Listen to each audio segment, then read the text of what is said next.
Muy buenas tardes, tenga usted muy buenas tardes. Es la 1:30 en punto, pero en punto tiempo del centro de México. Yo soy Joaquín López Dóriga, transmitiendo para usted con mucho gusto, como todos los días, en vivo. En vivo desde la Ciudad de México para toda la República Mexicana a través de 95, sí, lo que nadie, a través de 95 estaciones de radio en todo el país y a través de otras 30 estaciones de radio más para nuestros paisanos en Estados Unidos. En California, Arizona, Texas, Nueva York, Illinois, Georgia, Utah, Kansas, Oklahoma, Carolina del Norte y del Sur, Tennessee, Oregon, Colorado y Florida. Y también estamos al aire en Telefórmula. Estamos en Telefórmula en Easy en el canal 121, Sky canal 157, Total Play canal 161, en Megacable estamos en el canal 153, en Dish en el canal 354. También estamos para nuestros paisanos en Telefórmula Estados Unidos. A través de las cadenas Xfinity Latino y Latino View. Y por supuesto también estamos en internet y en redes a través de radioformula.mx y a través de lopezdoriga.com. Y en la cuenta de TikTok, la cuenta es radio-fórmula. Y hoy es miércoles 24 de noviembre del año 2021. Han transcurrido 328 días y faltan 37 para que termine el año. Corre la semana número 47. ¿Y de quién es santo hoy? ¿Cómo estás, Karina Macías? Muy buenas tardes. ¿De quién es santo, Karina? Me da mucho gusto saludarte. ¿De quién es santo este miércoles ya 24 de noviembre? Estamos hoy justo a una semana de Nochebuena, 24 de noviembre, 24 de diciembre. Hola, ¿qué tal? Muy buenas tardes, Joaquín. También me da mucho gusto saludarte. Hoy festeja su santo Crescenciano y Flora. Pues muchas felicidades, me acuerdo de Flora Borillo, por supuesto, muchas felicidades. Hoy es cumpleaños de nuestro querido compañero Israel Aldave, gran reportero, querido Israel, te mando un abrazo. Y también es cumpleaños de la gran Laura León, a la que le mando un beso. Y si todo esto soy, Karina, ¿nos quieres decir de quién va a ser Karina Macías, de quién va a ser santo mañana? Jueves ya, 25 de noviembre. Claro que sí, Joaquín, con mucho gusto. Mañana festeja su santo Catalina, Moisés y Erasmo. Un abrazo adelantado. Bueno, pues muchas felicidades a todos ellos, el abrazo adelantado. Y saludo al equipazo. Lola, ¿cómo estás? Muy buenas tardes, María Dolores Colín, Karina Macías, María Olesa Carreño, Sandra Jiménez, José Juan Padrón, el ingeniero Víctor Malpica, Fernando Robles, Alex Gasca, Óscar Sataray, Gina Trejo Briceño. Saludo a Salvador Escobar. En Telefórmula la saludan a Berta Coronado. Muy buenas tardes. Alonso Mancera, Diana Chávez Piña, José Antonio Méndez, Javier Mejía, Miguel Ángel Sánchez Telles y Dinora Corona. Y bueno, pues esto es algo de lo más importante que ha ocurrido, que está ocurriendo hoy en México y en el resto del mundo. Con mucho, que es muchísimo de todo lo que usted leerá y escuchará mañana por la mañana, y sin duda muchísimo de todo lo que usted leerá, escuchará y verá en el correo de las próximas horas. Pues nada, que la inflación se salió de madre. Así. Hoy está en niveles no vistos en 20 años, desde el año 2001. El disparo de la inflación en la primera quincena de noviembre fue del 0.69% para alcanzar una tasa anualizada, repito, no vista desde 2001, del 7.05%. Los niveles, repito, son no vistos en 20 años, aunque el presidente dijo que tenía otros datos. El subgobernador del Banco de México, Jonathan Heath, advirtió que además de esto, perfila una clara trayectoria al alza de la inflación, lo que es preocupante. Pero el presidente dijo por la mañana que tiene otros datos, que el aumento de la inflación en México es un fenómeno mundial y producto de la crisis post-pandemia. De acuerdo, pero hay un aumento de la inflación. No es que sea mundial, o quizás sí. No es que es la pospandemia, o quizás sí. El punto es que estamos en el nivel inflacionario más alto de 20 años. También dijo que para estabilizar los precios es necesaria la reforma eléctrica. Bueno, y confirmó lo que habíamos hablado ayer, que retiró la propuesta de Arturo Herrera para ser gobernador del Banco de México y anunció que ahora va a proponer en su lugar a la subsecretaria de Egresos, también de Hacienda, Victoria Rodríguez Ceja, quien dijo es una profesional con criterio, autónoma e independiente. Ante la insistencia de los reporteros, que explique por qué, pues por qué retiró la propuesta. Merecemos una explicación, presidente, de Arturo Herrera. El presidente respondió esto. es de que tenemos que buscar siempre lo mejor y dadas las circunstancias es mejor que sea victoria. Ahora, después de este anuncio el dólar superó la barrera de los 22 pesos, ahora ha regresado. En este momento el interbancario se cotiza en 21 pesos con 42 centavos y en ventanilla se está vendiendo en 21 pesos 76 centavos. El alza en el precio, en la devaluación del peso hoy en el interbancario es del 1.14% en este momento. También dijo que si no hubiera ganado la presidencia, este país estaría hundido en el caos y destrozado por completo tras el saqueo neoliberal, ya que él fue el que lo salvó. Y antes de que el presidente llegara a Zacatecas, porque se va para allá, se dieron enfrentamientos entre bandas de delincuentes y ataques en Jerez y en Tepetón. También hay otro enfrentamiento en Morelos entre policías antisecuestros y delincuentes de la familia Michoacán. Hay 2 delincuentes muertos. Crecen las protestas de los migrantes haitianos en Tapachula con bloqueos para exigirlos dejen seguir su camino al norte. Mientras tanto, la caravana que partió hace 7 días se disolvió porque les ofrecen documentos en México y en el resto del mundo. Gracias, Joaquín. La Organización Mundial de la Salud dio a conocer que visitará Rusia el próximo mes para analizar la vacuna Sputnik 5 en el proceso de certificación. Estados Unidos invitó a Taiwán a un encuentro por la democracia, lo que ha enfurecido a China, que ha calificado a Washington de entrometido. La agencia de noticias EFE condena y rechaza el ataque con bombas incendiarias tipo Molotov contra las instalaciones del diario argentino El Clarín. Ante la crisis migratoria que enfrenta el Senado de Polonia, debate endurecer y extender las restricciones en sus límites con Bielorrusia. Después del corte, toda la información.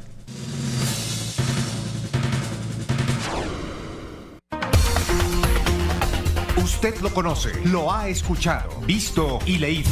López Dóriga, un periodista con cobertura total.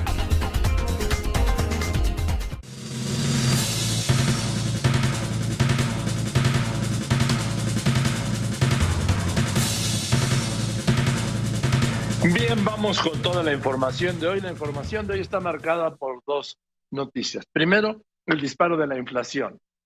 El disparo de la inflación, repito, la más alta desde el año 2001, anualizada al 7.05% después del disparo del 0.69% en la primera quincena de este mes de noviembre. Segundo, por la confirmación del presidente López Obrador de que no ratifica, o que mejor dicho, que retiró la propuesta de Arturo Herrera para ser gobernador del Banco de México y en su lugar propuso a la subsecretaria de Egresos de Hacienda, Victoria Rodríguez Ceja. Tiene que apurarse en hacer este procedimiento porque hoy estamos a 24 de noviembre y dentro de 21 días de calendario, el día 15 ya, el 14 de hecho ya termina las sesiones en el Congreso, en el Senado de la República en particular. La Cámara de Diputados se la puede llevar hasta el día 15 y debe darse prisa porque lo tienen que autorizar, lo tienen que aprobar el Senado de la República. Ya dijo Ricardo Monreal que se van a dar prisa para quitarle inestabilidad o incertidumbre, dijo, a los mercados. Pero primero contigo, Sara Pablo. El presidente confirmó que ha dejado afuera a Arturo Herrera, al que le pidió que dejara la Secretaría de Hacienda para ser gobernador del Banco de México. ¿Qué ocurrió en el trayecto? ¿Qué ocurrió? ¿Qué llevó al presidente a cambiar de opinión? Te escucho, Sara Pablo, con tu avance. ¿Qué dijo hoy?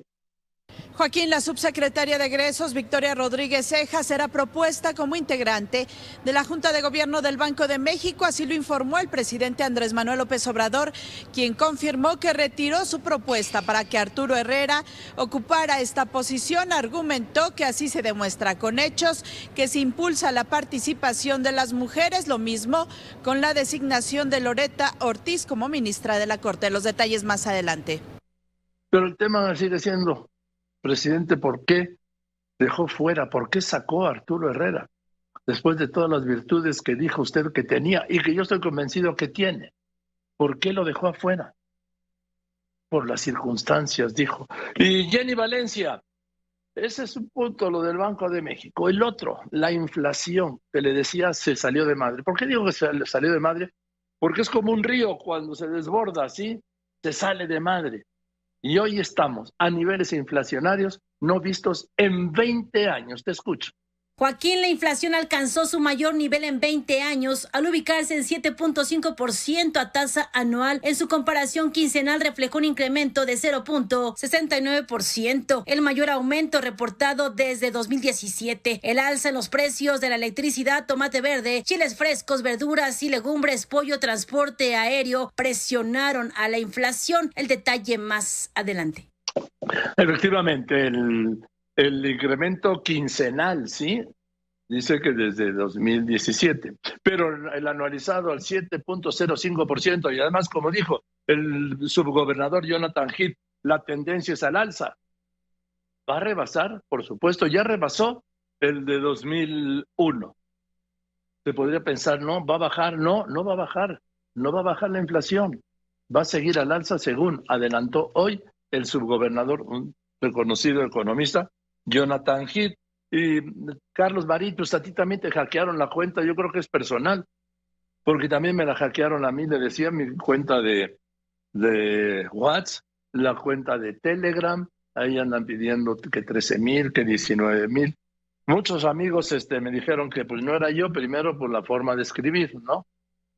Sin puntuación, y otros porque pues estaban yo pidiendo dinero, 13,000 pesos a unos, 19,000 a otros, a las entre 5 y 6 de la mañana. Y normalmente, a menos que ocurra algo, yo a esa hora, pues no existe. Pero en fin, ahí siguen los delitos cibernéticos y además siguen en la impunidad total. Y además, ¿qué es lo que puede hacer WhatsApp? Que me dijo, no, nosotros vamos a bloquear la cuenta. O sea, los ladrones ya no pueden seguir extorsionando.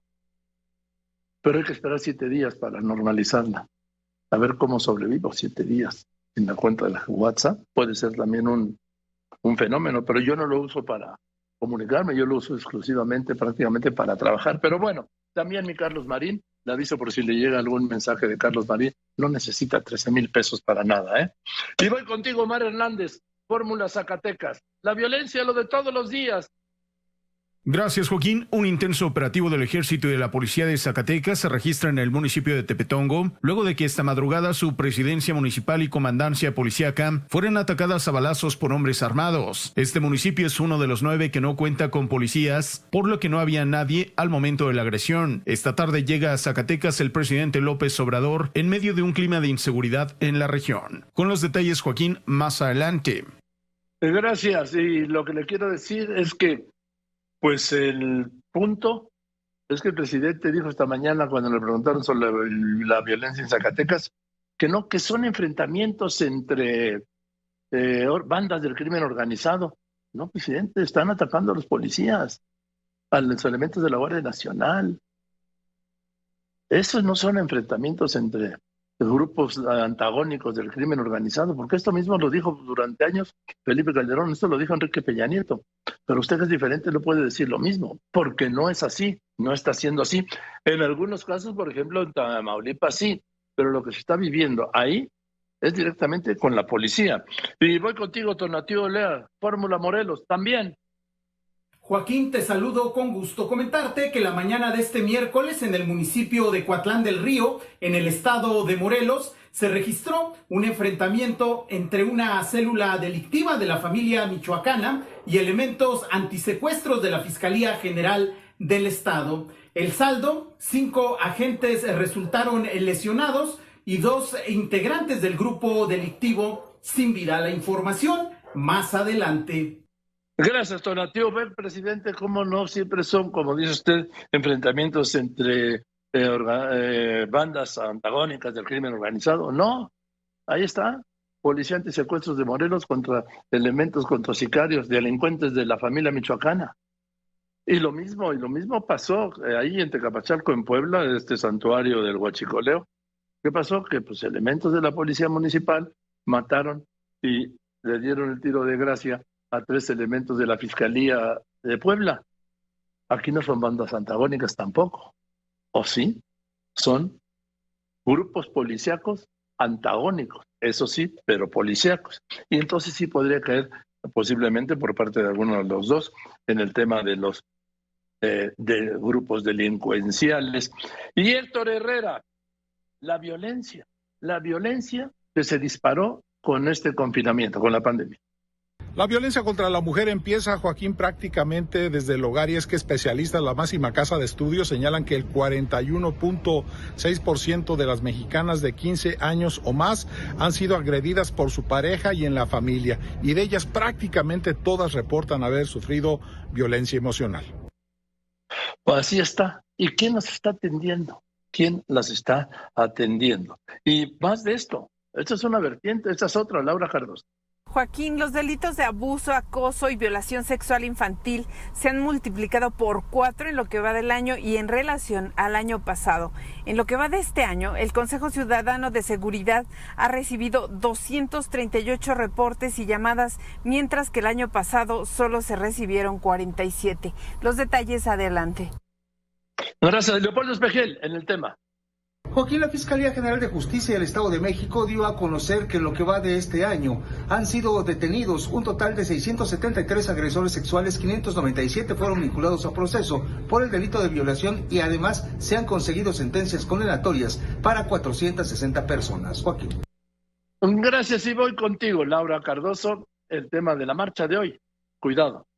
¿Qué tal, Joaquín? Colectivos feministas y activistas ya listan la marcha de este jueves para conmemorar el Día Internacional de la Eliminación de la Violencia contra las Mujeres. Esta convocatoria ha sido hecha a través de redes sociales y con la etiqueta 25N. Joaquín, ya se tiene la ruta de esta marcha y será a partir del Ángel de la Independencia a las 4 de la tarde y su llegada será al Zócalo capitalino. Los detalles adelante. Gracias. Voy a los anuncios y continuamos. Bien, y la verdad es que la pandemia no cede, ¿no? Puede disminuir el número de contagios, puede disminuir el número de muertos, qué bueno, pero no cede. Y hay que recordar lo que dijo el doctor Jorge Alcocer en Acapulco, lo que no quería que nos enteráramos los periodistas porque tergiversamos la verdad. Dijo que ya había indicios de una cuarta oleada de COVID en México. Yo me pregunto una cosa, ¿por qué el doctor Alcocer, secretario de Salud, quiere ocultar que ya hay indicios de una cuarta oleada de COVID? ¿Por qué lo quiere hacer secreto? ¿Por quedar bien con el presidente? Yo creo que es una falta de ética decir, querer guardar en secreto y además decirlo a algunos, que ya han registrado en la Secretaría de Salud leves indicios de una cuarta oleada de COVID y no hacer nada. Y no decirlo. ¿Para qué? Pues para que la gente se cuide más, secretario Alcocer. Pero en fin, yo sé que lo primero es Palacio y luego la salud de los mexicanos. Héctor Herrera, aquí están los datos. La curva epidémica no cede tras 19 meses, Joaquín, ya que en las últimas 24 horas se reportan 19.018 casos activos, registran ya 4.089.748 casos estimados acumulados y suman desafortunadamente 292.850 fallecimientos. Gracias, estaba recibiendo un mensaje, pero en este momento se lo doy. Javier Navarro. Sí, Joaquín, después de pasar la noche en este lugar, esta mañana continuó la protesta de trabajadores de salud del estado de Oaxaca en el exterior de la sede del INSABI, ubicada en el sur de la Ciudad de México, donde ellos, en protesta porque no se presentaron las autoridades convocadas para una reunión en este lugar, bloquearon por varias horas los accesos de este sitio.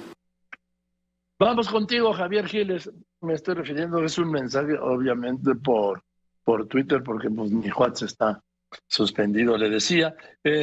Javier Giles, el tema de los migrantes, ahí está un tema recurrente, que es como la pandemia, no se va a ir.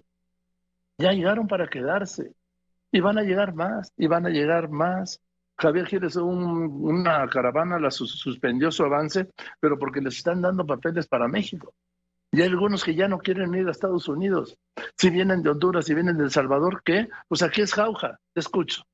Joaquín, una vez que se llegó a un acuerdo para suspender la caravana de migrantes con rumbo a la frontera norte, el Instituto Nacional de Migración informó que va a entregar visas por razones humanitarias a cerca de 3,000 migrantes, quienes aseguran ya no van a arriesgarse por los problemas que representan para sus familias este trayecto. Más adelante la información.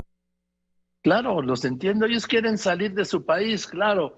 su meta es Estados Unidos, pero si no pueden llegar, México es maravilloso. Les van a dar documentos, lo que no les van a dar en Estados Unidos, porque van a ser indocumentados, y les van a dar trabajo. Y mientras tanto, César Solís, la crisis sigue en Tapachula, te escucho. Joaquín, te informo que la carretera que conduce hacia Puerto Chiapas y el Aeropuerto Internacional de Tapachula se mantiene bloqueada por segundo día consecutivo por parte de migrantes, en su mayoría haitianos, quienes están reclamando atención por parte del Instituto Nacional de Migración. Más adelante tendremos los detalles. La verdad es que es un infierno aquella zona del país, ¿sí? Y es un otro infierno el recorrido en las caravanas migrantes. Pero lo que están pasando los migrantes en Tapachula y los que viven en Tapachula, allá en Chiapas, es algo que se desconoce desde la arrogancia de este altiplano. Y tampoco desde este altiplano nos interesa saber. Y José Luis Cuevas, dame una buena, escucho, el pintor. Gracias, Joaquín, así es, te saludo con mucho gusto. Este día se hizo la entrega al Premio Nacional de Deportes 2021 en Palacio Nacional, donde Julio Urías y Aremi Fuentes fueron de los deportistas reconocidos, además de María del Rosario Espinosa. Los detalles más adelante. Qué bueno, felicidades. Quiero mandarle un abrazo a María del Rosario Espinosa. A Areli Fuentes no tengo gusto de conocerla personalmente. Y al gran Julio Urías, le mando también un abrazo a las tres. Felicitaciones por este más que merecido reconocimiento. Que así fuera todo, presidente. Que así fuera todo. Y voy contigo, ingeniero Alberto Hernández Urzón, jefe de meteorología del Grupo FON. ¿Qué tal, Joaquín? Para las próximas horas, temperaturas bajo cero en zonas montañosas de Chihuahua, Durango, Zacatecas, Estado de México, Tlaxcala y Puebla. La posibilidad para caída de aguanieve en zonas montañosas de Sonora y Chihuahua. El ingreso del nuevo Frente Frío número 11 y nublados con chubascos y llovinas en el Valle de México, Hidalgo, Guerrero, Oaxaca, Nuevo León, Sonora, Chihuahua y Baja California Sur. Joaquín, muy buenas tardes. Gracias, ingeniero, y también regreso contigo, pintor. La liguilla esta noche, hoy a las 7. Pumas América, ¿en dónde? En Ciudad Universitaria, nada más. Así es, Joaquín, te saludo con mucho gusto de nueva cuenta y Clásico Capitalino inicia la liguilla del fútbol mexicano. Pumas recibe al América a las 19 horas en Seúl. Los detalles más adelante. Más tarde. Gracias. Y el resto del mundo, Karina Maciel. Gracias, Joaquín. Ante el fatal pronóstico por la quinta oleada de la pandemia de coronavirus en Europa, Italia restringe entrada a lugares a personas sin vacuna. Rusia, donde sigue el disparo de muertes y contagios, alista su vacuna Sputnik M para adolescentes de 12 a 17 años. China se suma a Estados Unidos y anuncia liberación de sus reservas petroleras para reducir el precio del crudo sin revelar la cantidad. Washington incluye en su lista de terroristas a 2 grupos disidentes de la desaparecida guerrilla colombiana de las FARC. Shalanda Young es nominada para dirigir la oficina de presupuesto de la Casa Blanca. Sería la primera mujer afroamericana en el cargo. Y se cumple un año de la muerte del astro argentino del fútbol, Diego Armando Maradona. Joaquín. Gracias, Karina. Si esto es el mundo, esto es en las finanzas. En este momento, el dólar interbancario está en 21 pesos con 43 centavos. 21 pesos con 43 centavos, me refiero a que tiene una devaluación este momento del 1.20% en relación a como estaba ayer a esta hora. 1.20%, y esta mañana se subió, le decía, hasta 21.70, 21.60 el interbancario. Ya está en este momento en 21 pesos con 45 centavos. En ventanillas, por eso se está vendiendo en 21 pesos con 79 centavos. En los bancos en 21 pesos con 88 centavos. El euro en el mundo, $1.11 centavos. Y en México un euro se vende en 24 pesos por 61 centavos. Y seguimos sin precio del petróleo, sigue caída, bueno, secuestrado el portal de Pemex. Héctor Herrera. El precio del barril de petróleo se ubica, Joaquín, en $73.97, reporta una variación positiva de 37 centavos de dólar respecto al precio previo, y bueno, pues se encuentra ya $31.87 por arriba del precio de referencia para este año, que es de 42.1. Gracias, Héctor Herrera. Yo le quiero invitar, como todos los días, a que tenga usted la información en tiempo real. ¿En dónde? En lopezdoriga.com. ¿Dónde está lopezdoriga.com? Es muy fácil. lopezdoriga.com está donde esté usted. Ahí trae de principal López Obrador, propondrá a Victoria Rodríguez, subsecretaria de Egresos para Banjico, para el Banco de México. Está en cualquier parte de México, en cualquier parte del mundo, con información en tiempo real, las 24 horas del día, los 7 días de la semana. Le invito a que se sume a las redes, ¿sí? A que se integre. En Facebook soy Joaquín López Dóriga. Lo invito a Instagram, que soy López Dóriga. Que se suscriba al canal de YouTube. De YouTube soy López Dóriga. Y le recuerdo que toda la información la tiene, además de Grupo Fórmula, por supuesto, en Telegram, en Spotify, en Amazon Music. Y le invito a que se siga integrando a esta incontenible, de verdad incontenible comunidad de Twitter, @LópezDóriga, y que en esta tarde de miércoles 24 de noviembre de este año de 2021 le voy a tener a usted todo esto. Y toda la información nacional e internacional hoy aquí con López Dóriga. Siga todos sus comentarios en el Twitter en @LópezDóriga. Ya son más de 7.950.000 seguidores. Bueno, pues hay una discusión pública por el acuerdo que publicó el presidente López Obrador, en donde declara como obras de seguridad nacional, ¿sí?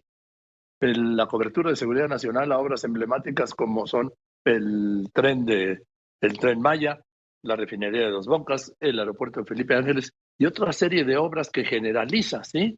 Y que también dice el presidente en otra parte del acuerdo del presidente, que no decreto, dice que cualquier solicitud de contrato que haga una empresa le tiene que responder en 5 días la autoridad competente, y si no responde en 5 días se dará por la afirmativa. Esto es una ganga para las constructoras en México y para cualquier tipo de proveedores. En el gobierno, alguien me decía el otro día, oye, ¿por qué no ponen eso en Pemex? Bueno, no lo sé, pero así está. Y entonces hay una discusión sobre si esto afecta o no la transparencia. El presidente dice que no, que es para acabar la cortina burocrática. Pero el Instituto Nacional, el INAI, que es el Instituto Nacional de Transparencia, Acceso a la Información y Protección de Datos Personales, va a presentar un documento en donde dice que sí. Y yo le aprecio mucho al consejero ciudadano del INAI, ¿sí? Francisco Ciscomán, que me haya aceptado esta llamada. Francisco, ¿cómo está? Buenas tardes. Muy buenas tardes, don Joaquín. Aquí gustoso de atender este llamado y poder conceder esta entrevista. Gracias, Francisco Ciscomani. Para usted, el acuerdo presidencial al que nos estamos refiriendo y que se está discutiendo, ¿afecta la transparencia o no? Desde la óptica del Consejo Ciudadano, con quienes tuvimos una sesión virtual el día de ayer y votamos una recomendación para el Instituto Nacional de Acceso a la Información, nosotros como consejeros ciudadanos podemos recomendar y opinarle a los comisionados y comisionadas del INAI, que usted bien conoce, a todas luces, este acuerdo que emite el presidente puede traducirse en limitaciones al derecho de acceso a la información, incluso limitar la publicación de obligaciones de transparencia, como son los contratos que celebran las dependencias involucradas en estas grandes obras. Podría incluso dar como consecuencia que no se documente el ejercicio de atribuciones cuando estén contratando, cuando estén decidiendo, cuando estén otorgándose permisos vía esta afirmativa ficta que usted bien comenta. Creemos, pues, que va en contra de la transparencia, la rendición de cuentas y el cumplimiento regulatorio, aumenta la discrecionalidad gubernamental y seguramente pues esto va a ir en detrimento del Estado de Derecho, ¿no? A todas luces, creo que el INAI ha emitido sendos comunicados diciendo primero que lo va a analizar y luego diciendo en segunda instancia que está preparando alguna acción o algún mecanismo de control constitucional para interponer en contra, digamos, de este acuerdo presidencial. Ahora, el hecho de que la mayoría de estas obras las haga el Ejército Mexicano, ¿influye en algo en este tema de seguridad nacional? Desde el punto de vista digamos, el ejército mexicano, la Marina, las Fuerzas Armadas en su conjunto, la Secretaría de Seguridad Pública, son sujetos obligados de la ley de transparencia. Claro que pueden invocar una causal de reserva, digamos, de seguridad nacional o de seguridad pública, pero esta causal tiene que estar debidamente justificada. La Constitución dice, todo mundo tiene derecho a acceder a la información pública y únicamente de forma temporal se puede clasificar siempre y cuando existe una causal en una ley. Las causales de seguridad nacional están en diferentes leyes. El punto aquí es que tendríamos que probar que hay un riesgo real, demostrable e identificable, con un perjuicio significativo a la seguridad nacional para no dar la información.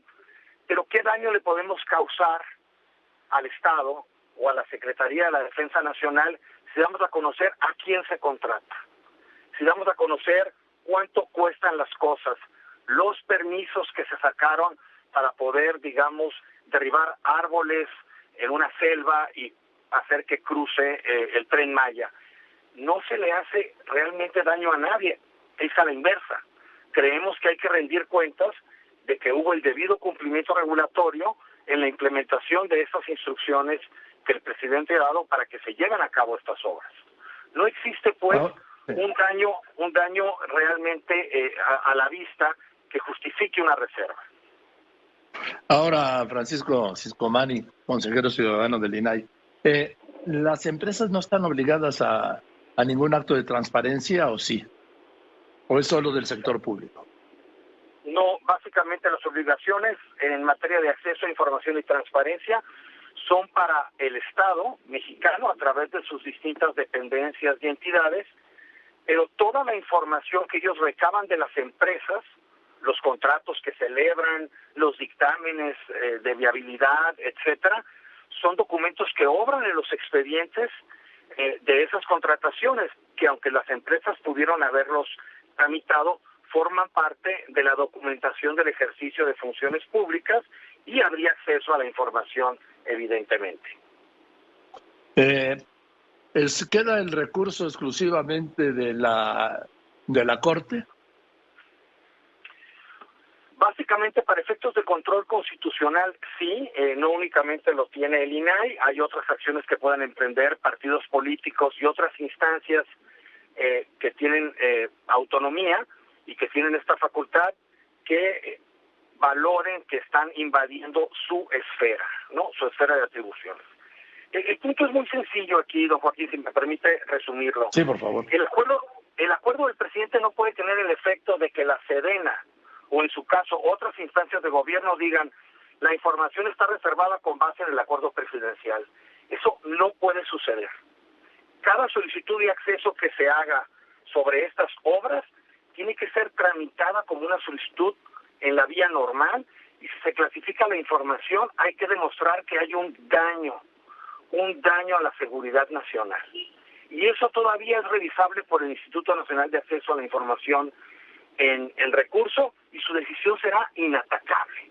En otras palabras, no se puede ir con la finta el gobierno en el sentido de que va a clasificar todo a partir de esto.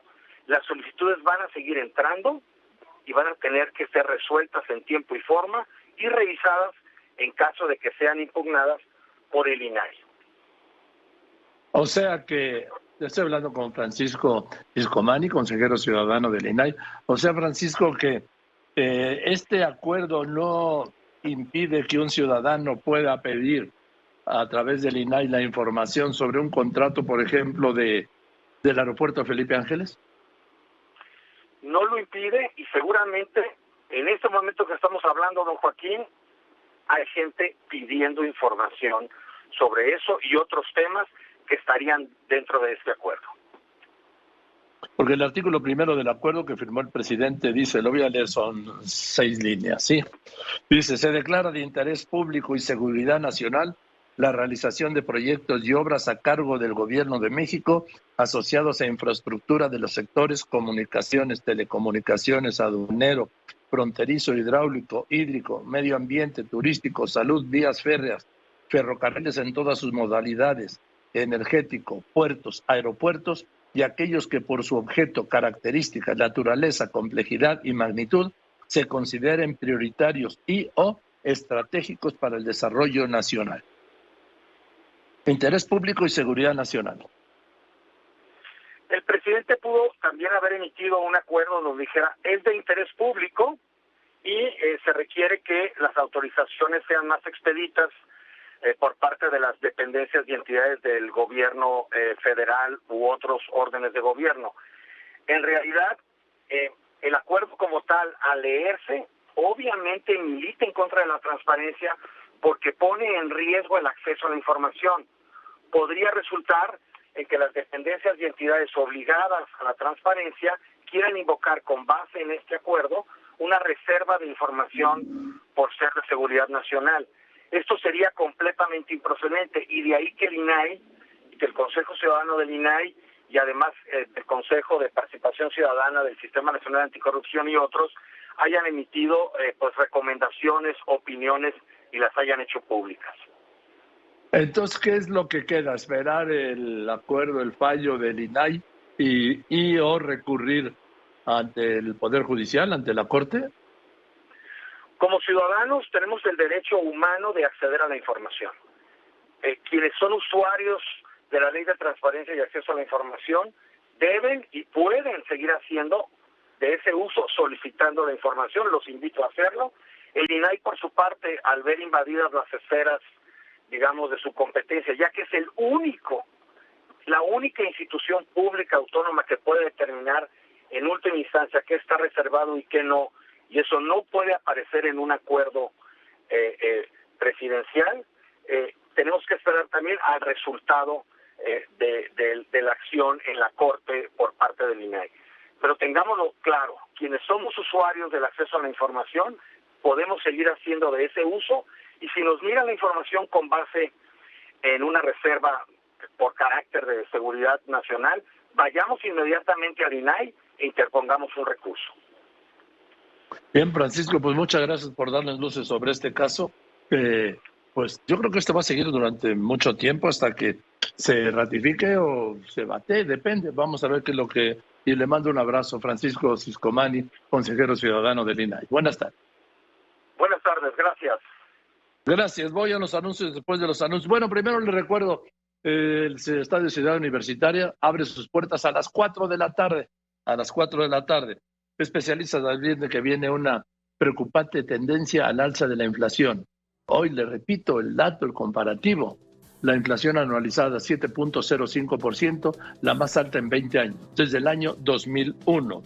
Mañana se dará a conocer el dato de la actividad económica y el Producto Interno Bruto del tercer trimestre de este año.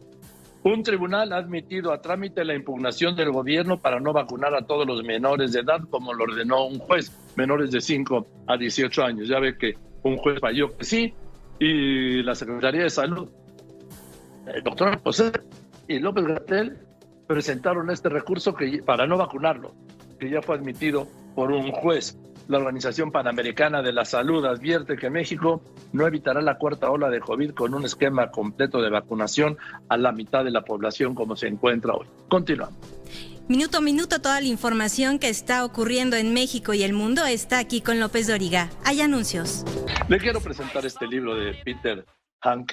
Es el premio Nobel de literatura en 2019. Se llama El miedo del portero al penal. Es de Editorial Alfaguara, muchas gracias. Y pues Peter Handke, le decía, premio Nobel de literatura en 2019, y dice que es una de las mayores obras de Peter Handke. Me acuerdo, fue Villoro, sí, que es un gran escritor, extraordinario escritor, pero además le encanta el fútbol. Y ha escrito de fútbol unos textos maravillosos. En fin, le recomiendo, muchas gracias, Editorial Alfaguara, Peter Handke, El miedo del portero al penalti. Y el fútbol, además. Sí, Puma recibe a las 7 de la noche al América. Voy contigo primero, Karina Macías. Le tengo más información con Karina Macías y enseguida vamos al tema del disparo de la inflación. Karina. Gracias, Joaquín. La inflación en México aumentó en la primera quincena de noviembre 0.69% para alcanzar 7.05% a tasa anual, su nivel más alto desde la segunda quincena de abril de 2001. El subgobernador del Banco de México, Jonathan Heath, advirtió que se perfila una clara trayectoria al alza de inflación, lo que es preocupante. El presidente López Obrador dijo que el aumento de la inflación en México es un fenómeno mundial y que para estabilizar los precios es necesaria la reforma eléctrica. Anunció que ahora propondrá a la subsecretaria de Egresos de Hacienda, Victoria Rodríguez Ceja, para ser la gobernadora del Banco de México. El INAI alista controversia constitucional contra el acuerdo del presidente para blindar obras prioritarias. El consejero ciudadano del INAI, Francisco Ciscomani, dijo en este espacio que ese acuerdo va en contra de la transparencia y rendición de cuentas y aumenta la discrecionalidad. El tribunal admite a trámite la impugnación del gobierno federal contra la orden judicial para vacunar a todos los menores de edad. Y la Organización Panamericana de la Salud advirtió que México no evitará la cuarta ola de COVID con un esquema completo de vacunación a la mitad de la población. Joaquín. Gracias, Karina. Y voy contigo, Jenny Valencia. El disparo de la inflación, repito, estamos anualizada 7.05% a niveles de 2001, de hace 20 años, aunque el presidente diga que tiene otros datos. Te escucho. La inflación supera la barrera del 7% en la primera quincena de noviembre, al ubicarse en 7.5% a tasa anual, la más alta en 20 años desde abril de 2001, en tanto que en su comparación quincenal los precios de productos y servicios al consumidor reportaron un incremento de 0.69%, el mayor aumento reportado desde 2017. El INEGI informó que el aumento en los precios de la electricidad hasta por 24.16%, del tomate verde, cuyo incremento fue de 42.06%, así como elevación en el costo de chiles frescos del 19.77%, del jitomate, verduras y legumbres, al igual que pollo y carnes de res, loncherías, fondas, torterías, taquerías, automóviles, así como el transporte aéreo con un 7.08%, presionaron a la inflación en la primera quincena de noviembre.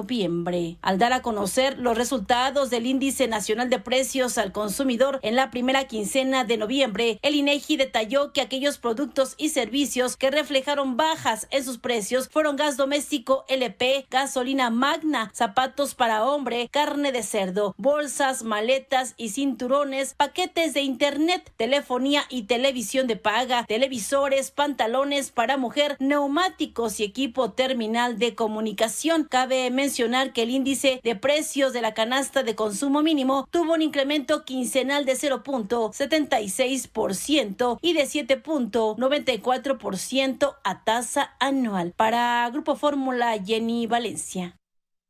Bien, quiero decirle que sobre esto ha comentado Jonathan Heath, el subgobernador, uno de los subgobernadores del Banco de México, que esta inflación del 7.05% anualizada es algo que él ya veía venir, otra vez por encima del consenso. Dice, pero extraña que instituciones financieras como XP Investments anticipaba una tasa de tan solo 0.03% para la quincena, la más atinada, dice Jonathan Heath, fue la previsión del BBVA. También dice que es la más elevada en más de 20 años, la anualizada del 7.05%, pero todavía en una clara trayectoria al alza que es preocupante, ¿sí? Y dice, por ejemplo, Jonathan Heath, no obstante, todavía hay instituciones financieras como Scotiabank que anticipan una tasa de inflación del 6.3% al cierre de este año. Pues no sé cómo le vaya a hacer. Y da este dato. La tasa de inflación, esta de noviembre, la primera quincena de noviembre, del 0.69%, fue la más elevada para cualquier quincena. Está hablando de quincena, ¿sí? Desde noviembre de 2017, que fue el año del gasolinazo, dice. Si esta tasa del 0.69%, ¿sí?, fuera la tasa promedio en todas las quincenas, la inflación anualizada sería, ojo, del 18.4%. Hoy insiste Jonathan Heath, preocupante. Esto es una realidad que el presidente dijo que es producto de la inflación mundial, ¿sí?, de lo que está pasando en el mundo y un efecto post-pandemia. pero también hay elementos internos que están provocando este disparo de la inflación. Sí, entiendo el factor Estados Unidos, por ejemplo. También entiendo el factor pandemia, no solo el pospandemia, el pandemia. Pero también entiendo, que no lo mencionó el presidente, que hay factores internos que están disparando la inflación. Por supuesto que sí, ahí está lo que dijo Jenny Valencia. En fin, voy a los anuncios y después de los anuncios, antes de que el presidente llegue en un momento a Zacatecas, ahí se dieron, ¿sí?, entre delincuentes y policías. La COFEPRIS emite alertas sanitarias contra los productos Milagro, ya saben, ¿no? Tómense este tecito y adelgaza, y luego tómense estas pastillas y va a tener aquí su abdomen de ¿cómo le dicen? De fregadero, ¿no? De lavadero, pues. Bueno, con eso friegan, pues, pero la mayoría de los casos es un cuento chino, ¿sí? Ojo con esto, la Organización Mundial de la Salud atribuye la nueva ola de COVID en Europa al excesivo relajamiento de medidas de los vacunados. Aquí hay relajamiento de medidas hasta de los no vacunados. Y vamos con la mesa después de los anuncios. Miércoles, Ciro Campo, René Casados y don Pepe Fonseca. Continuamos. Toda la información la tiene al alcance de su mano en un solo clic. LópezDóriga.com. Hay anuncios. Bueno, le aprecio mucho al padre David Jasso Ramírez. Está llevando a cabo en México la Asamblea Eclesial de América Latina y el Caribe. Empezó esta semana y le aprecio mucho al padre Jasso Ramírez, quien es secretario adjunto del Consejo Episcopal del CELAM de la Conferencia Episcopal de América Latina. Padre Jasso Ramírez, me da mucho gusto saludarlo. ¿Cómo está? Buenas tardes. Muy bien, gracias a Dios, Joaquín. Gusto de saludarte y gracias por este espacio. A ver, padre, ¿de qué están hablando? ¿Cuál es el tema en este encuentro episcopal de América Latina y el Caribe? Bueno, esta es la Asamblea Eclesial de América Latina y el Caribe. Bien. Estamos recordando aquel documento del 2007 de Aparecida, cuando se reunieron los obispos en la quinta conferencia del episcopado. Y lo que hacemos... Sí, dígame. Sí, y lo que estamos haciendo ahora es recordar ese documento, puesto que el Papa Francisco nos comentó que había una agenda pendiente, que había todavía que ahondar en lo que ese documento ofreció a la Iglesia de todo el continente. Yo recuerdo mucho el mensaje del Papa Francisco, quizás usted lo recuerde, el que envió a los integrantes de la Conferencia del Episcopado Mexicano, a los obispos mexicanos, pues, cuando vino a México en la catedral. ¿Se acuerda qué duro mensaje? Sí, él les pidió un serio y cualificado proyecto pastoral, comprometido y exigente. Y de ahí surgió el proyecto global de pastoral de los obispos con visión 2031-2033 para celebrar el jubileo guadalupano por los 500 años del acontecimiento de Guadalupe y los 2000 años de la redención de Jesús. Sí, habló de que tenían que salir a la calle, ¿no? Sí, el mensaje del Papa ha sido ese, incluso desde Aparecida, cuando él fue el redactor, siendo el cardenal Bergoglio, ser discípulos misioneros en salida, una iglesia de puertas abiertas para todos, incluyente, donde, como sabemos del mensaje de la Virgen de Guadalupe, el país, pero todo el continente sea casita sagrada, un lugar donde podamos compartir las experiencias de la vida y pasarla bien, en pocas palabras. Y déjame recordar retomar, padre Jasso Ramírez, de párrafo del Papa, lo que les dijo a los obispos, que a algunos les estaba haciendo un retrato hablado, padre, algunos. Yo sé que hay hombres de Dios que conozco, pero yo sé que hay otros que no. Pero él dijo, me preocupan particularmente tantos, hablando de ellos, que seducidos por la potencia vacía del mundo, exaltan las quimeras y se revisten de sus macabros símbolos para comercializar la muerte en cambio de monedas que al final la polilla y el óxido echan a perder, y por lo que los ladrones perforan muros y roban. Les ruego, por favor, no minusvalorar el desafío ético y anticífico que el narcotráfico representa para la juventud y para la entera sociedad mexicana, comprendida la Iglesia. Un tema que no sé si la Iglesia se ha involucrado bien o no, como tema migratorio, que sí veo que hay mucha mayor actividad en el tema migratorio, padre. Sí, los obispos, bueno, esta voz del Papa caló hondo en los obispos mexicanos. Ellos se dieron la tarea de escuchar al pueblo, mirar la realidad, y fue el proyecto global de pastoral del que te hablaba. Y ahí los obispos se comprometen a acciones muy concretas. Una de ellas, que seamos en México una iglesia que esté comprometida con la paz y las causas sociales. Y una de las causas sociales que más nos preocupan es la migración, por supuesto, y la violencia, y otras muchas que el mismo proyecto menciona. Los obispos incluso hablan de compartir con adolescentes y jóvenes y con todo el pueblo la tarea de tener un mejor país, un país donde haya alegría, esperanza y vida plena. Y en eso estamos trabajando, y veo yo no solo a los obispos, sino a muchas personas comprometidas en esto. La voz del Papa Francisco caló hondo y debe seguir calando hondo. Y también otro de los temas es el de las comunidades de los pueblos indígenas, padre. Sí, valoramos mucho a los pueblos originarios, y por eso este proyecto toma a Juan Diego como una figura importantísima. Es Juan Diego quien va con el obispo, es Juan Diego quien recibe el mensaje de la Virgen, es Juan Diego un laico, un hombre común que reconoce su misión y se avienta, ¿verdad?, a expresar lo que la Virgen le había dicho. Entonces, creo que ahí está representado el pueblo de México, los pueblos originarios y, por supuesto, todos y todas en él. Y también les dijo el Papa: le ruego no caer en la paralización de dar viejas respuestas a las nuevas demandas. Eso es muy fuerte, sí.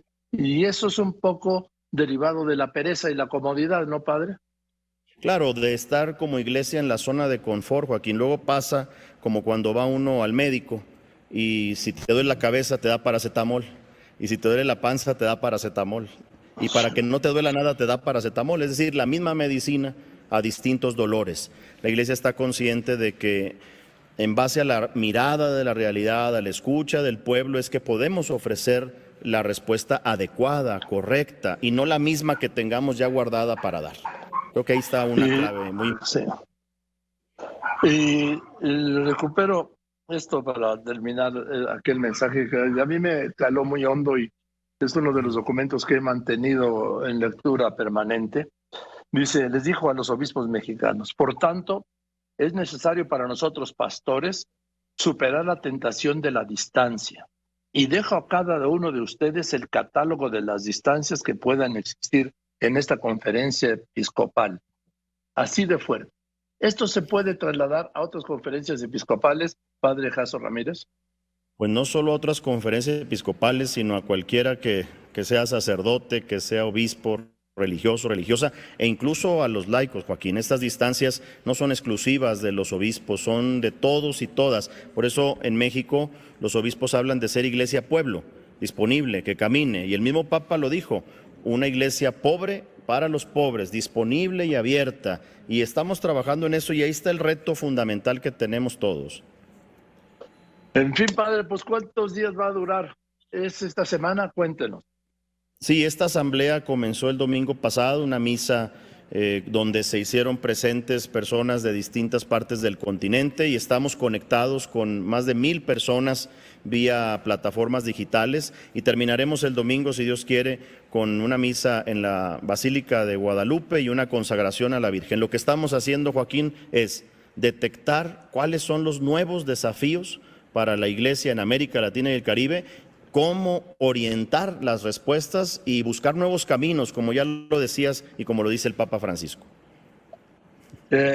Básicamente, ¿cuál es la principal preocupación de la Iglesia Católica para América Latina y el Caribe, padre Jaso? Mira, hoy en las sesiones de grupos salieron cerca de 41 desafíos, de los cuales se irán eligiendo los prioritarios. Cuidado de la casa común, ¿sí? Un compromiso que tenemos por las personas, por las familias, una iglesia más incluyente, un camino sinodal, como lo dice el Papa, en donde caminemos juntos, porque nos estamos preparando para ello, y sobre todo también en los jóvenes, que son protagonistas y que deben de tomar una responsabilidad más importante. La mujer, por supuesto, presente en nuestros consejos, en las decisiones, y valorar nuestra cultura y nuestras raíces. Padre, pues le mando un saludo, le deseo que les vaya muy bien, y vaya que se hace falta escucharnos más unos a otros y acompañarnos más. Yo creo que esta pandemia ha servido para recordar algunas cosas, para conocer otras y para desprendernos de algunas más, ¿no? Así es, la pandemia nos ha simbrado, y por eso dice el Papa, de una experiencia como estas o se sale mejor o se sale peor. Sí. Ojalá que salgamos mejor y que las pantallas sean puentes y no muros. Que así sea, padre, y le mando un abrazo. Muchas gracias por su tiempo. Igualmente, Joaquín, un abrazo, que Dios te bendiga. Esté muy bien el padre David Jasso Martínez, secretario adjunto del Consejo Episcopal. Y bueno, yo voy a unos anuncios, después de los anuncios vamos con la mesa, ¿sí? Y la nueva propuesta del presidente, ¿sí? Para el Banco de México, la subsecretaria de Egresos de Hacienda, Victoria Rodríguez Ceja. Viva Aerobús dice que anuncia ya sus 2 primeros vuelos del aeropuerto Felipe Ángeles, uno a Guadalajara y otro a Monterrey, que van a salir a partir del 21 de marzo. Jalisco dice que va a blindar sus límites con Zacatecas ante el disparo de la violencia. Continúa. Bueno, pues es tarde de miércoles y ya saben, miércoles de rompesemana, miércoles de mesa, Roy Campo, René Casados y don Pepe Fonseca. Roy, muy buenas tardes. Buenas tardes, Joaquín. René, ¿cómo estás? Muy buenas tardes. Don ¿Qué tal, Pepe? Joaquín? Buenas tardes. Esa fue una provocación. Así es. Don Pepe, hablando de la primera, por favor. Aquí, buenas tardes.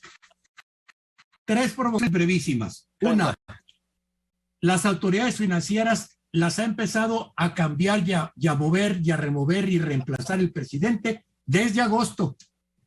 Y se van a encontrar las instituciones financieras y los bancos con que las autoridades financieras son menos amigables, van a ser menos amigables que antes. Segundo, la precariedad laboral, la inflación esta que acabas de anunciar y de dar a conocer, Joaquín, al final de cuentas viene a demostrar que los diagnósticos que hicieron los funcionarios de este gobierno hace 16 años no estaban mal, pero que la receta sí.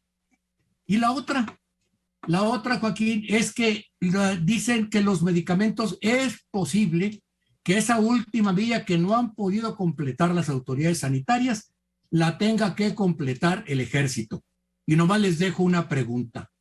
A nadie en Palacio Nacional le importa que los militares estén supliendo la clarísima incapacidad de tantos funcionarios civiles. Ahí se las dejo. A ver, mi Roy. A ver, yo no sé cuál de las provocaciones estaría bien tomar. Primero, está bien, Pepe, que estés haciendo este tipo de concretar resultados, porque el próximo martes se cumplen 3 años de gobierno. Entonces, si quieres dar. Primero, en la parte de economía. A ver, en la parte de economía es cierto, estamos teniendo la inflación más alta en 20 años. Creo que ahí sí no hay otros datos, son los datos. Tiene razón, en algo razón el presidente, que también Estados Unidos está viviendo su mayor inflación en más de 30 años, la cadena de valores, hay una correcta. Pero el caso es que a nosotros no nos importa tanto lo que pasa afuera, sino lo que pasa en México. Es una inflación alta y Jonathan Heath dice, hay que preocuparse. Es decir, sí se debe haber un bien. Sobre lo del ejército, el presidente en campaña habló de llevar al ejército a los cuarteles. En transición cambió de opinión, algo vio y dijo la autoridad civil no, se amparó en el ejército.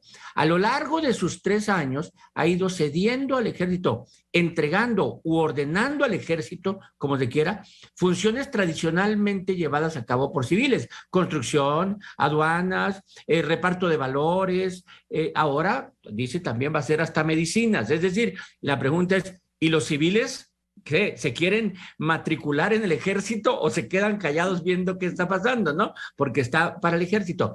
Lo cual es evidente, entre otras cosas, que el ejército al que el presidente en campaña quería mandar a los cuarteles es una institución confiable a la que el mismo presidente termina por confiarle la mayoría de las cosas. O sea, esto ha pasado en 3 años. Ha ido subiendo en importancia el ejército en la administración pública, prácticamente en todo. Solo faltaría también que le diera la administración financiera, como dirías, Pepe. Pues sí. René. Aquí lo importante es que el régimen, el propio presidente, tiene y debe ser absolutamente cuidadoso en el uso de una institución central garante de la estabilidad política y de la seguridad nacional y de la soberanía mexicana como es el Ejército. Esto también se traslada a otro garante de estabilidad en términos económicos y financieros y sociales como es Banco de México. Como igualmente nos lleva el tipo de decretos como el del lunes pasado, que es de la mayor importancia el tema. Para mí, Joaquín, ese acto está en un tono que pudiera ser muy arbitrario, un decreto o un acuerdo que atenta contra disposiciones constitucionales en perjuicio de derechos individuales y de empresa. Como sostienen abogados y juristas, contraproducente, Joaquín, no solo para los ciudadanos, sino también para la hacienda pública y para los propios funcionarios encargados de ejecutar la norma. Y aquí viene todo un serial de observaciones por parte de los conocedores en su sustentación y en su información, de que jurídicamente es inconstitucional, que es un decreto mal fundamentado, que conculca derechos, que atenta contra la transparencia, etcétera, etcétera, etcétera. Yo lo que digo como conclusión, Joaquín, es que es muy importante en cuestiones jurídicas, administrativas y de gobierno lo que dice Felipe González, que hay que aclarar de entrada, Joaquín, que el liderazgo personal no debe sustituir nunca el papel de instituciones sólidas. Lo que pasa, Joaquín, Don Pepe. Lo que pasa es que es muy tarde para decir que hablar de cómo no debe ser el liderazgo personal si tenemos ya 3 años en que se ha venido consolidando un liderazgo personal. Y desde antes, don Pepe. Lo otro, el atajo, eso es el decretazo, Joaquín. Es un atajo para poder completar las obras que le interesan y algunas otras que tenga planeadas. Es un atajo que se va a judicializar. Tiene razón René, van a ir a la controversia, van a pedir inconstitucionalidad, lo que quieras, pero de aquí a que se judicialice, de aquí a que venga el fallo, va a ocurrir como ocurrió con los bandos con que gobernó el Distrito Federal el presidente López Obrador. Igual. Al final lo que va a pasar, Joaquín, es que va a llegar el fallo judicial y va a presentar el presidente hechos consumados en las obras. Roy. También lo creo así, también creo que, a ver, el presidente mete un tema que evidentemente se va a judicializar. No he visto un solo abogado que hable bien de este incluso simpatizantes de López Obrador, que diga está bien hecho, es legal, todo está mal, es un exceso nombrar seguridad nacional, ¿no? Y entonces cerrarlo a que me revisen, puedo hacer lo que sea, pero coincido con Pepe, las obras, para empezar, para cuando lo judicialicen y se lo tumben, pues ya va a haber muy adelantado, ya va a estar el aeropuerto a lo mejor en marzo del año que entra, pero metió un tema perdedor para él en términos de discusión, es un tema perdedor. El presidente dice, confíen no solo en mí, en todo mi gobierno, todos los funcionarios, de arriba a abajo, tenemos unos principios, una legalidad, así que no nos estén cuestionando la parte del ambiente, no nos cuestionen la parte del dinero, no nos cuestionen, los que nos cuestionan son enemigos, y porque no faltará que quieran ampararse para parar la obra. Pues el amparo es un derecho ciudadano, es un derecho ante actos de autoridad que tenemos todos para hacerlo, y no vaya a ser que quieran ampararse y que encuentren un juez que les dé la razón. Pues si de eso se trata un Estado de Derecho. Creo que el presidente exagera, es un mal acuerdo o decreto, como quiera llamarse, pero que lo hace y que le da tiempo para seguir haciendo lo que él quiere. Sí, sin duda. René.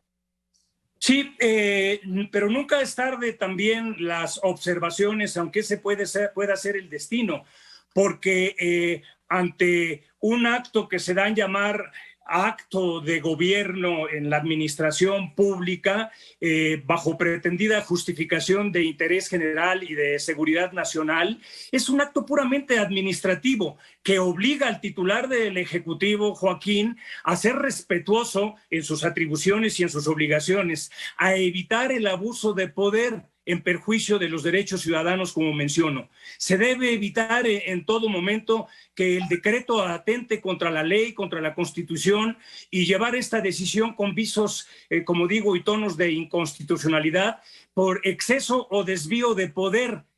Esa es la intencionalidad del acto mismo, ¿sí? Este llamado acto de gobierno, como menciono, bajo justificación e invocación de razón de Estado, en este caso de interés público y de seguridad nacional, como está planteado, Joaquín, por el funcionario público presidente de la República, sí, pudiera ser una prohibición terminante para oponerse a los actos de los órganos estatales. Y eso es lo que llama no solamente a importancia y relevancia, sino también a alarma por parte de muchos y a tratar de estar objetando, criticando, puntualizando o argumentando con el fundamento debido sobre este decreto o este acuerdo administrativo, Joaquín.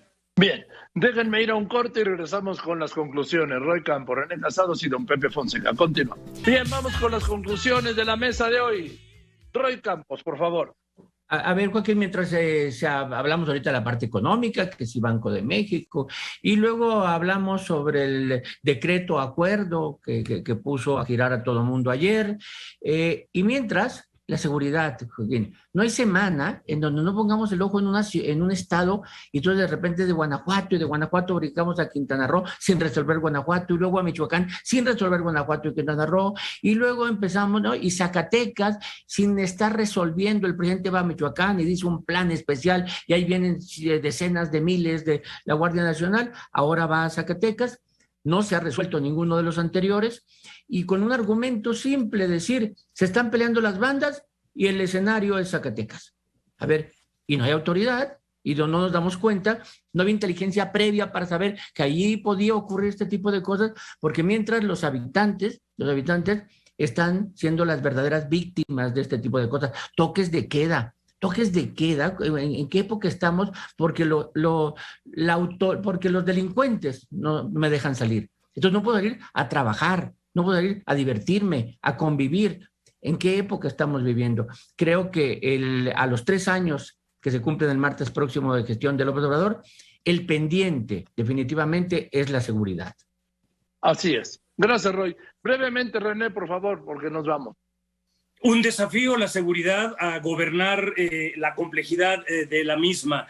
Y en alusión a lo que mencioné del llamado decretazo, Joaquín, se dice que el Estado, el gobierno siempre está obligado a cumplir con mayor eficiencia su propio fin, pero siempre bajo mandato constitucional.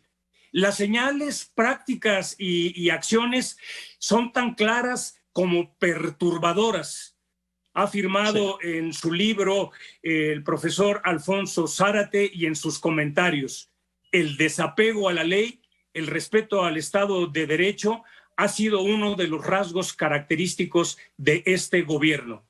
Por eso mencionaba yo, Joaquín, a Felipe González, porque cuando suceden cuestiones como las que mencioné en mi primer comentario, eso puede ocurrir y llevar a un deslizamiento innecesario y no deseable hacia entornos de tonos autocráticos y todavía más indeseables de signos de autoritarismo, que eso no es por el bien de México ni por el bien de los mexicanos, en cuanto sobre todo la creación de valores que contribuyan a solucionar los puntos esenciales y demandantes de la agenda mexicana. Muchas gracias, Joaquín. Fuerte abrazo. Gracias, René. Roy, don Gracias, Pepe. Buenas tardes. Joaquín, Don Pepe, mira, por favor. Que no se nos olvide, estamos, en López Obrador tiene ganada la batalla de la opinión pública y ya estaba inquieto por estar de acuerdo con Roy. No. López Obrador tiene ganada la batalla de la opinión pública, porque no nos habla a quienes estamos opinando, analizando o criticando. Le habla a todas esas millones que lo ven como la figura que es la encarnación viva del poder presidencial, que ha estado siempre en el imaginario popular. Y sobre seguridad, yo nomás les quiero dejar esta pregunta. ¿Por qué? Si está la situación como está, sigue el presidente con su política de dejar hacer y dejar pasar. Gracias, Joaquín. Gracias, don Pepe. Buenas tardes. Don Pepe Fonseca, Roy Campo, René Casado en las mesas de los miércoles. Voy contigo, Sara Pablo. El presidente reveló hoy que la subsecretaria de Egresos, Victoria Rodríguez, será para él la nueva gobernadora del Banco de México y va a correr para presentar la solicitud para que sea integrante de la Junta de Gobierno. El Senado no aprueba que sea gobernadora, no. Aprueba que sea integrante de la Junta de Gobierno y la Junta de Gobierno elige al gobernador del Banco de México. Sara. Victoria Rodríguez Ceja, subsecretaria de Egresos de la Secretaría de Hacienda, será propuesta al Senado para presidir la Junta de Gobierno del Banco de México. Así lo dio a conocer el presidente Andrés Manuel López Obrador, quien confirmó el retiro de su planteamiento para que Arturo Herrera ocupara esta posición. Argumentó que así se demuestra con hechos que se impulsa la participación de las mujeres y además en las circunstancias por las que atraviesa el país es importante la llegada de la actual funcionaria federal. A preguntas de los reporteros, negó que le haya perdido la confianza al exsecretario de Hacienda Arturo Herrera o que exista alguna irregularidad, y sobre si podría incorporarlo a su gabinete, no lo descartó, pero aclaró que no será algo que se resuelva pronto. El ejecutivo aseguró que Victoria Rodríguez cubre el perfil y los requisitos y ha actuado con responsabilidad. La subsecretaria lo ha acompañado en varias giras de trabajo.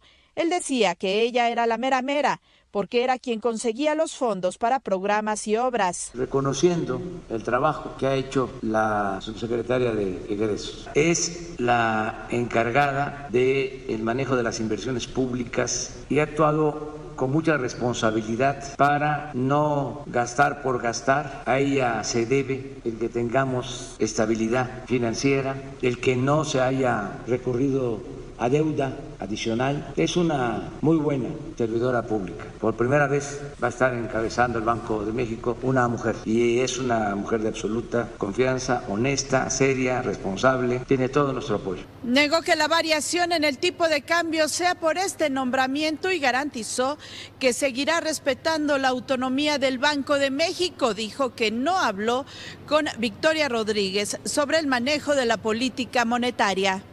No, porque ella es una profesional y es una mujer con criterio, autónoma, independiente, una mujer íntegra. No es una tecnócrata que reciba instrucciones como era antes del secretario de Hacienda o del presidente. Eso ya pasó a la historia. Y luego de que la inflación anual se ubicara en 7.05%, el presidente López Obrador señaló que es una crisis post-pandemia a nivel mundial que tiene que ver con el precio de las materias primas y el acero, lo que ha impactado en los costos del transporte marítimo, pero dijo que se está logrando estabilizar los precios. Es un fenómeno que está afectando. Yo espero que esto se resuelva pronto. Afortunadamente nosotros vamos logrando estabilizar los precios. Por eso es que necesitamos la reforma eléctrica,